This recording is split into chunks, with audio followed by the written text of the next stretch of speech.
आप सबका यहां बहुत बहुत स्वागत, नमस्कार। कैसे हैं आप लोग?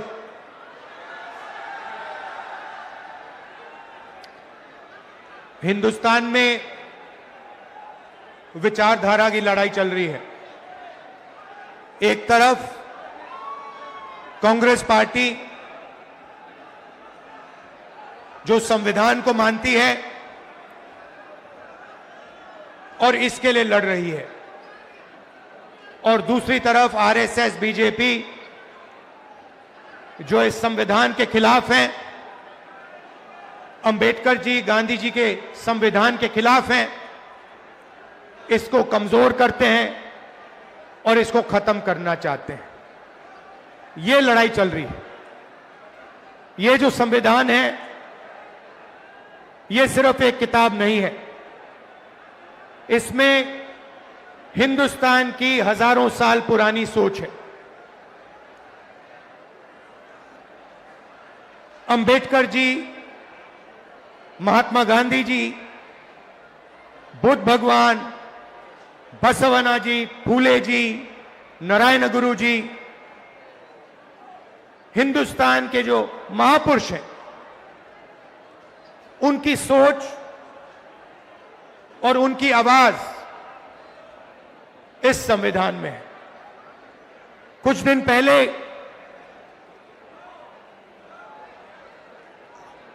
आरएसएस के नेता मोहन भागवत ने कहा कि हिंदुस्तान को 15 अगस्त 1947 में आजादी नहीं मिली, वो झूठी आजादी थी। सच्ची आजादी मोदी जी के आने के बाद मिली। भाइयों और बहनों, यह सीधा संविधान पर आक्रमण है। इन्होंने पहले, लोकसभा से पहले, संविधान को रद्द करने की कोशिश की। इन्होंने कहा कि 400 पार हमारी सीटें आएंगी, और जब सीटें आएंगी हम संविधान को खत्म कर देंगे, बदल देंगे। उनके सामने इंडिया गठबंधन और कांग्रेस पार्टी खड़ी हुई, हमारे कार्यकर्ता खड़े हुए, और लोकसभा में 400 पार छोड़ो, लोकसभा में नरेंद्र मोदी जी को इस पर मत्था टेकना पड़ा था। जब वो अंदर घुसे थे, मत्था टेक कर घुसे थे। भाई और बहनों, एक बात याद कीजिए और इसको भूलिए मत। जिस दिन यह संविधान खत्म हो गया, उस दिन हिंदुस्तान के गरीब लोगों के लिए इस देश में कुछ नहीं बचेगा। दलितों के लिए, आदिवासियों के लिए, पिछड़ों के लिए देश में कुछ नहीं बचेगा। लक्ष्य का यही है। आप देखिए, 2-3 अरबपतियों को सारे के सारे कॉन्ट्रैक्ट्स दे देते हैं। अदानी, अंबानी जैसे लोगों को हिंदुस्तान का पूरा धन पकड़ाया जा रहा है। इस संविधान में कहां लिखा है कि हिंदुस्तान का धन अदानी के हवाले कर देना चाहिए? मुझे दिखाओ कहां लिखा है इस संविधान में। संविधान में लिखा है हिंदुस्तान के सारे नागरिक एक समान है। संविधान में लिखा है कि हर हिंदुस्तानी को सपना देखने का, भविष्य बनाने का मौका होना चाहिए। आज 50 साल से सबसे ज्यादा बेरोजगारी आज हिंदुस्तान में है। अरबपति हजारों करोड़ रुपए बच्चों की शादी में खर्च कर देते हैं। कोई 10 करोड़ की घड़ी पहनता है, कोई 15 करोड़ की घड़ी पहनता है, मगर अगर आप अपने बच्चों की शादी करवाना चाहते हो तो आपको कर्जा लेना पड़ता है। आपके घर में पैसा नहीं है। क्यों नहीं है? क्योंकि रोजगार नहीं है। और भाइयों और बहनों, एक बात भूलिए मत, जितना अदानी और अंबानी आगे बढ़ेंगे, जितना धन इन अरबपतियों के हाथ में जाएगा, उतना कम रोजगार आपके बच्चों को मिलेगा। ये नोटबंदी जो इन्होंने की, जो जीएसटी लागू की है, ये हिंदुस्तान के गरीब लोगों को खत्म करने के औजार है। ये योजनाएं नहीं है, ये हथियार है। जीएसटी कौन देता है? जीएसटी अरबपति नहीं देते हैं, जीएसटी हिंदुस्तान के गरीब लोग देते हैं। जब आप एक शर्ट खरीदते हो, पैंट खरीदते हो, जितनी जीएसटी आप देते हो उतनी ही जीएसटी अदानी अंबानी देते हैं। आप रेस्टोरेंट में खाना खाते हो, ढाबे में खाना खाते हो, जितनी जीएसटी आपके जेब से निकलती है उतनी ही जीएसटी अदानी देता है। लाखों करोड़ रुपए आपके जेबों से निकाला जाता है, लाखों करोड़ रुपए कहां जाता है? सीधा अरबपतियों के बैंक अकाउंट में जाता है। 16 लाख करोड़ रुपए नरेंद्र मोदी जी ने अरबपतियों का कर्जा माफ किया है। किसका पैसा था वो? उनका पैसा नहीं था, आपका पैसा था। कर्जा माफ कैसे हुआ? आपके पैसे से हुआ, आपकी मेहनत से हुआ। मगर मैं आपसे पूछना चाहता हूं, किस किसान का कर्जा माफ करते हैं? किस मजदूर का पैसा माफ करते हैं? किस स्टूडेंट का पैसा कर्जा माफ करते हैं? तो जीएसटी आप देते हो, मेहनत आप करते हो, और चाइना का माल अदानी अंबानी ये लोग हिंदुस्तान में बेचते हैं। चाइना के युवा को रोजगार मिलता है, अदानी को अंबानी को फायदा होता है, और आपके बच्चों के हाथ से रोजगार छीना जाता है। और ये पूरा का पूरा सिस्टम कैसे चल रहा है? आपके जेब में से पैसा निकालकर जीएसटी का पैसा, टैक्स का पैसा, फर्टिलाइजर का पैसा, सारा का सारा आपके जेब में से निकलकर अदानी अंबानी की जेब में जाता है।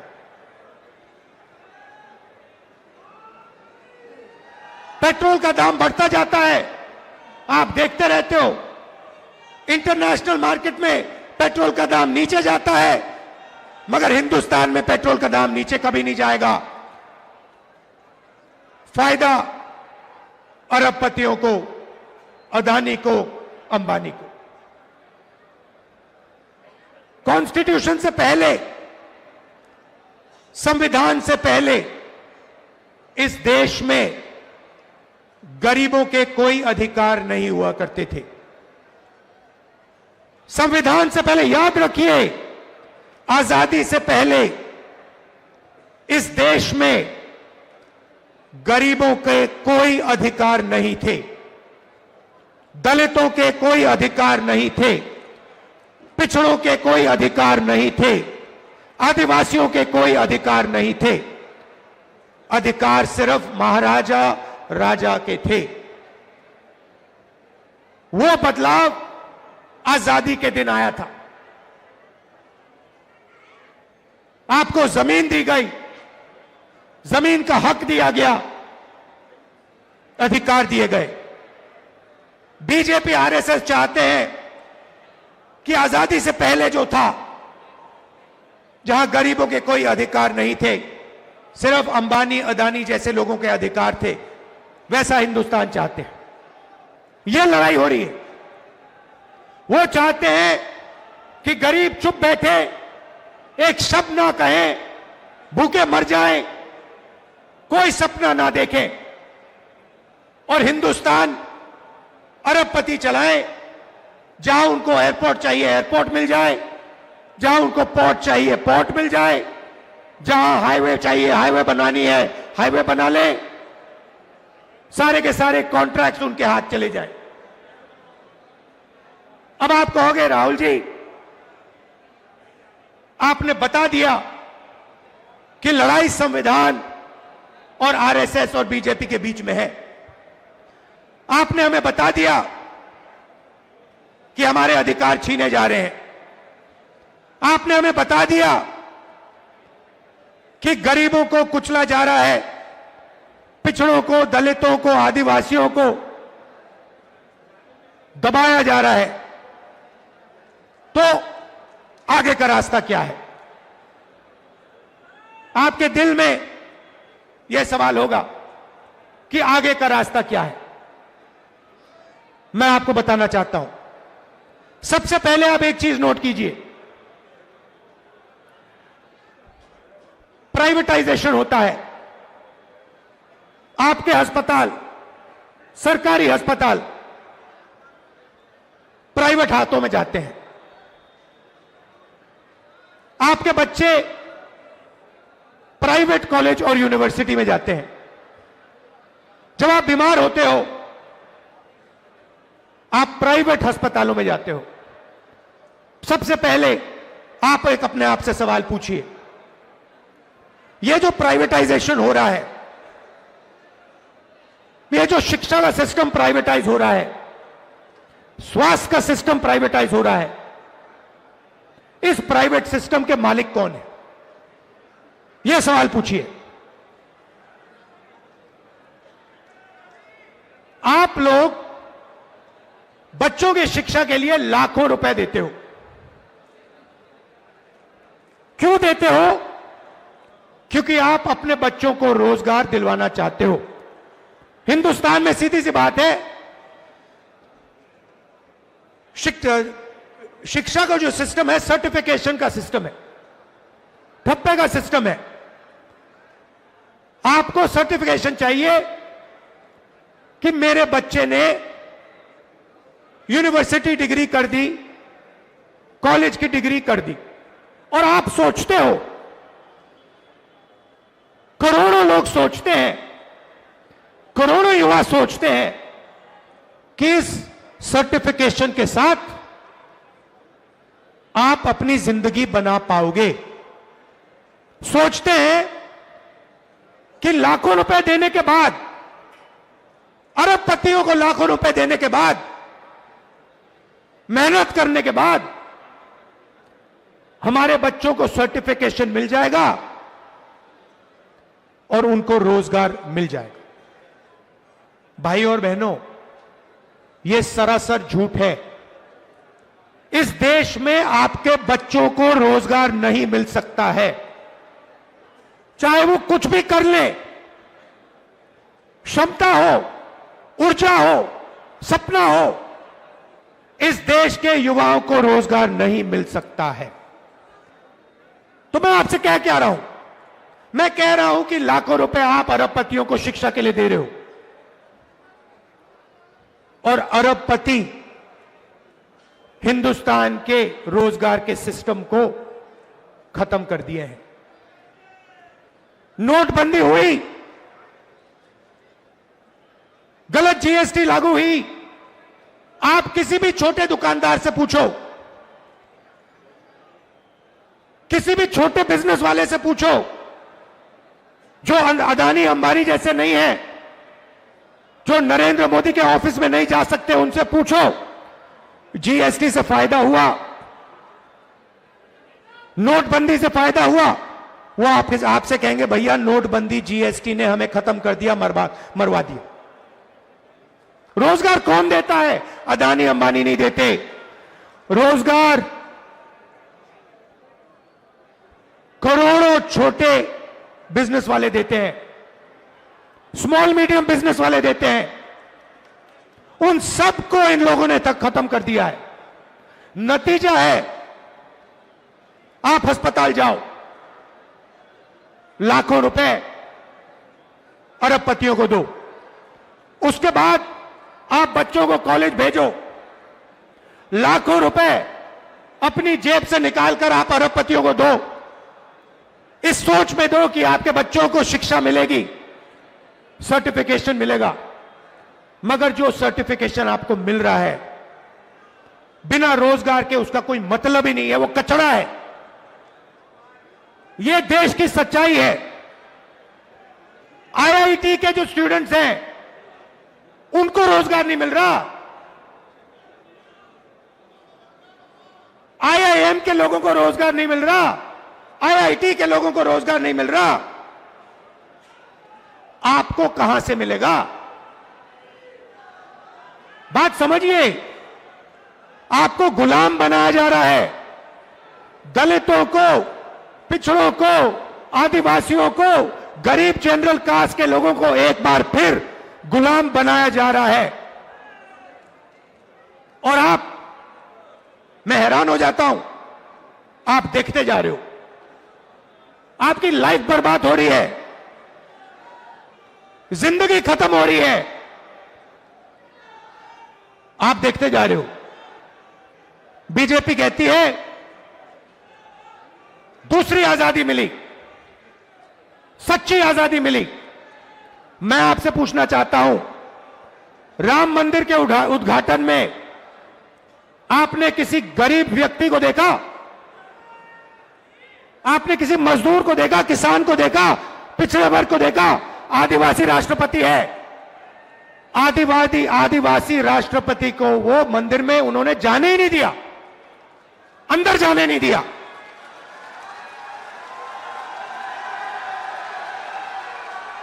आदिवासी राष्ट्रपति को अंदर जाने नहीं दिया, दलितों को अंदर जाने नहीं दिया, पिछड़ों को अंदर जाने नहीं दिया। पार्लियामेंट का इनॉग्रेशन हुआ, राष्ट्रपति को अंदर नहीं जाने दिया। नरेंद्र मोदी हो, अंदर नहीं आ सकते, ये सच्चाई है। तो रास्ता क्या है? सबसे पहले यह पता लगाना है कि इस देश में जो धन है, जो धन है, उसका कितना भाग दलितों के हाथ में है, कितना आदिवासियों के हाथ में है, कितना पिछड़ों के हाथ में है, कितना गरीब जनरल कास्ट के हाथ में है, कितना माइनॉरिटीज के हाथ में है। मैं आपसे कह रहा हूं, मैंने पता लगाया, हिंदुस्तान के सबसे बड़े 500 बिजनेसमैन, कंपनियों की मैंने लिस्ट निकाली। 500 सबसे बड़े जो हैं अरबपति हैं, टाटा, बिरला, अदानी, अंबानी। मैं आपको बता रहा हूं कि ये जो 500 कंपनियां हैं, इनके जो 500 मालिक हैं, इनमें आपको एक पिछड़े वर्ग का व्यक्ति नहीं मिलेगा, एक दलित नहीं है, एक आदिवासी नहीं है, एक पिछड़ा नहीं है। मतलब 90% लोग, 90% आबादी में से इनमें एक भी नहीं है। इनकी मैनेजमेंट टीम देखिए, मैनेजमेंट टीम में आपको एक ओबीसी नहीं मिलेगा, एक दलित नहीं मिलेगा, एक पिछड़ा वर्ग का नहीं मिलेगा। ये मीडिया कैमरा लिए घूम रहा है, बजाओ ताली।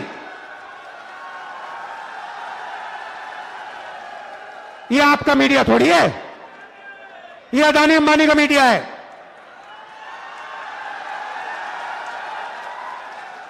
आप भूखे मर जाओ, आपके बच्चे भूखे मर जाएं, आत्महत्या कर लें, किसान मर जाएं, इनको कोई फर्क नहीं पड़ता। ये अदानी अंबानी की शादी दिखाएंगे।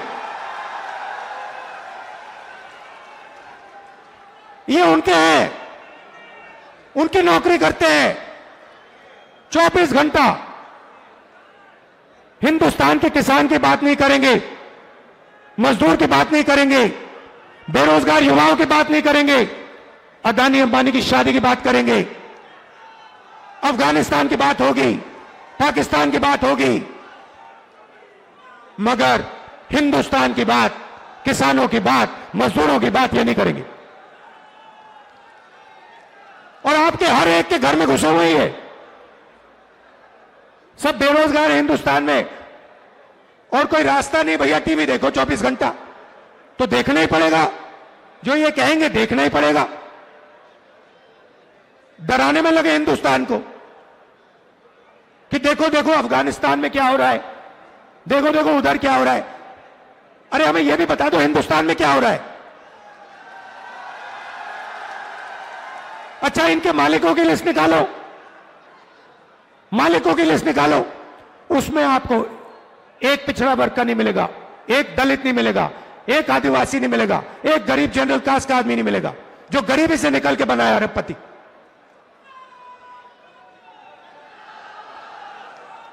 हिंदुस्तान की संस्थाओं को देखो, बड़ी बड़ी संस्थाओं को देखो, हाई कोर्ट देखो, कोर्ट्स देखो, जुडिशरी देखो। मुझे बता दो, दलितों के नाम बता दो, आदिवासियों के नाम बता दो, पिछड़े वर्ग के नाम बता दो, इसमें कहीं नहीं दिखेंगे आपको। मैंने बजट की बात की, मैंने आपसे कहा कि जीएसटी आप देते हो, जीएसटी आप देते हो, मतलब बजट का पैसा आप देते हो। तो मैंने पता लगाया बजट को कौन बांटता है। भाई और बहनों, 90 अफसर हैं। मध्य प्रदेश में कितना पैसा आएगा, कहां सड़कें बनेंगी, कैसे सड़कें बनेंगी, एम्स कहां जाएगा, आईआईटी कहां जाएगी, शिक्षा में पैसा कहां जाएगा, ये सारे के सारे 90 अफसर डिसाइड करते हैं। मैंने इनके नाम निकाले। मैंने कहा देखता हूं भैया, जीएसटी गरीब लोग दे रहे हैं, दलित दे रहे हैं, पिछड़ा वर्ग दे रहा है, आदिवासी दे रहे हैं, गरीब जनरल कास्ट के लोग दे रहे हैं।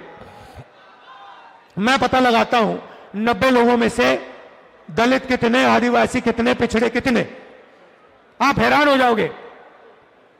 पिछड़ों की कम से कम आबादी 50% है देश में।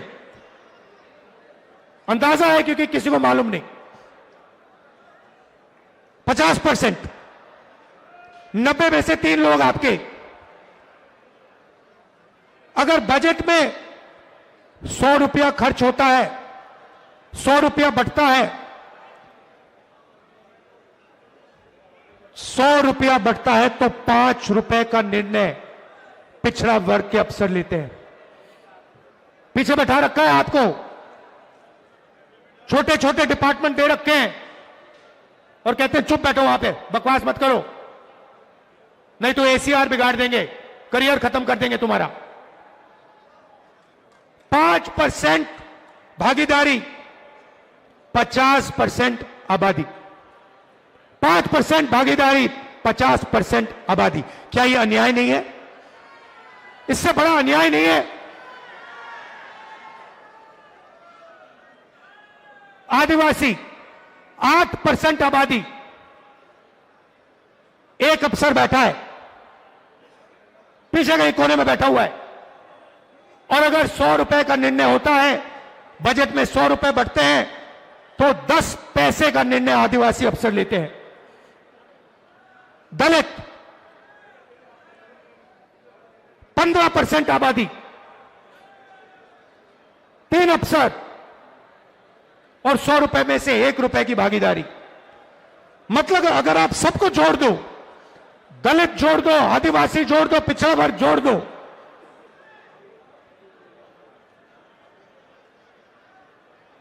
₹6 10 पैसे की आपकी भागीदारी है।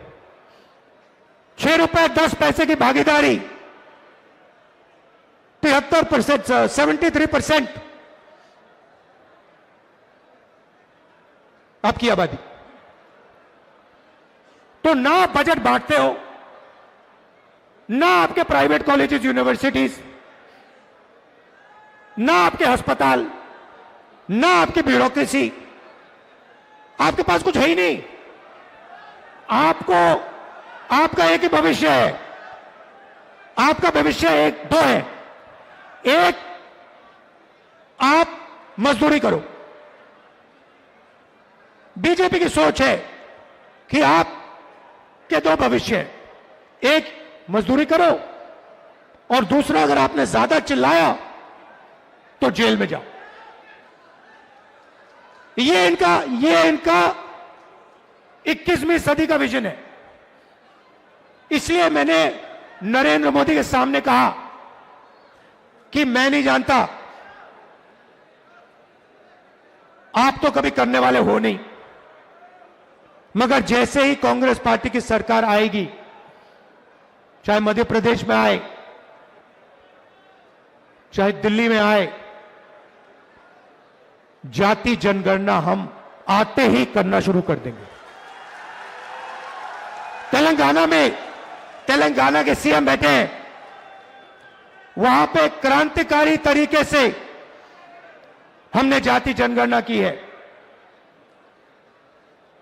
कुछ ही समय में हम तेलंगाना को दिखाने जा रहे हैं कि तेलंगाना में दलितों की कितनी भागीदारी है, पिछड़ों की कितनी भागीदारी है, आदिवासियों की कितनी भागीदारी है, कौन सी संस्था में कौन कौन बैठा हुआ है।